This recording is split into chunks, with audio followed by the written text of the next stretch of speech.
വിന്ധ്യശൈലത്തിൻ്റെ താഴ്വരയിൽ നിശാഗന്ധികൾ മുട്ടിടും ഫാൽഗുണസന്ധ്യയിൽ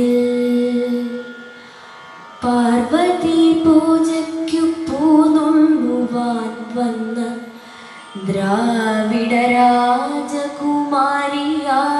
താടകർ താമരച്ചോലകൾക്കക്കരെ ഭാർഗവരാമൻ തെളിച്ചിട്ട സഞ്ചാരവീതിയിൽ കണ്ടു ശ്രീരാമനെ ഏതോ തപോധനൻ കൊണ്ടു നടക്കുന്ന കാമസ്വരൂപനെ. സ്ത്രീ ഹൃദയത്തിനുന്മാദമുണർത്തുമാ മോഹന ഗോപാംഗ ഭംഗി നുകർന്നവൾ കണ്ണെടുക്കാതൊരഭൗമരോമാഞ്ചമായി നിന്നാൽ സലച്ച സകാമം സവിസ്മയം. രാജീവ പുഷ്പശരങ്ങളേറ്റാദ്യമായി രാമനിൽ മോഹം തുടിച്ചുണർന്നീടവേ താടി തടവിച്ചിരിച്ചു ചൊല്ലി മുനി താടകയെന്ന നിശാചരിയാണവൾ. ആര്യഗോത്രത്തലവന്മാർ അനുചരന്മാരുമായി ദക്ഷിണ ഭാരത ഭൂമിയിൽ സംഘങ്ങൾ സംഘങ്ങളായി വന്നു സംസ്കാര സംഹിതയാകെ തിരുത്തി കുറിച്ച നാൾ വാമനന്മാരായിരുന്നു വന്നീ ദാനഭൂമിയിൽ യാഗ പശുക്കളെ മെച്ച നാൾ ദ്രാവിഡ രാജാതിരാജ കിരീടങ്ങൾ ഈ മണ്ണിലിട്ട് ചവിട്ടി ഉടച്ച നാൾ വിശ്വമാതൃത്വത്തെ വേദമഴുവിനാൽ വെട്ടി പുരോഹിത പാദത്തിൽ വെച്ച നാൾ ആദ്യമായി ആര്യവംശാധിപത്യത്തിനെ ആട്ടിയകറ്റിയ രാജകുമാരിയെ താടകയെ കണ്ട് കോപാരുണങ്ങളാൽ താടി വളർത്തും തപസ്വിതൻ കണ്ണുകൾ.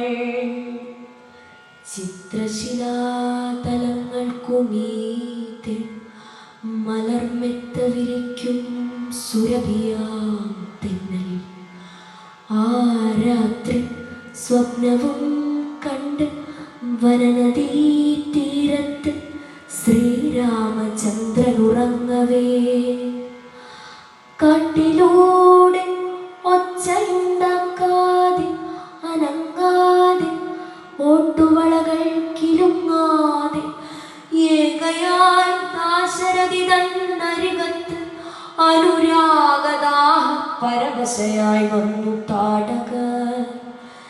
ഞാൻ വടുവാർന്ന യുവാവിൻ്റെ കൈകളിൽ തോൾവരെ എത്തിക്കിടന്ന കാർകൂന്തലിൽ ഹേമാങ്കകങ്ങളിൽ താടകതൻ തളിർത്താമരമൊട്ടിളം കൈവിരലോടവേ അജ്ഞാതം ഏതോ മധുരാനുഭൂതിയിൽ അർത്ഥസുത്താന്തർവികാരമുണരവേ ആദ്യത്തെ മാദക ചുംബനത്തിൽ തന്നെ പൂത്തുവിടർന്നു പോയി രാമന്റെ കണ്ണുകൾ.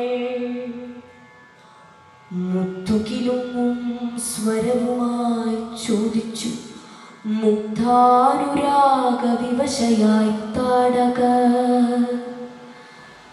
ആര്യവംശത്തിൻ അടിയറ വയ്ക്കുമോ സൂര്യവംശത്തിന്റെ സ്വർണ്ണ സിംഹാസനം? ചുറ്റുമുറങ്ങിക്കിടന്ന മഹർഷിമാർ ഞെട്ടിയുണർന്നു. നിശബ്ദയായി പെൺകൊടിയെ യജ്ഞകുണ്ഡത്തിനരികിൽ വിശ്വാമിത്ര ഗർജനം കേട്ടു നടുങ്ങി വിന്ധ്യാടവേ. വില്ലുകുലയ്ക്കൂ ശരം തൊടുക്കൂ രാമ കൊല്ലു നിശാചരി താടകയാണവൾ. ആദ്യമായി രാമന്റെ മന്മദാസ്ത്രം മാല ചാർത്തിയ രാജകുമാരി തൻ ഹൃത്തടം മറ്റൊരസ്ത്രത്താൽ തകർന്നു പോയി ദുഃഖിതനായി പുത്രീ വിയോഗ വ്യഥയിൽ വിന്ധ്യാചലം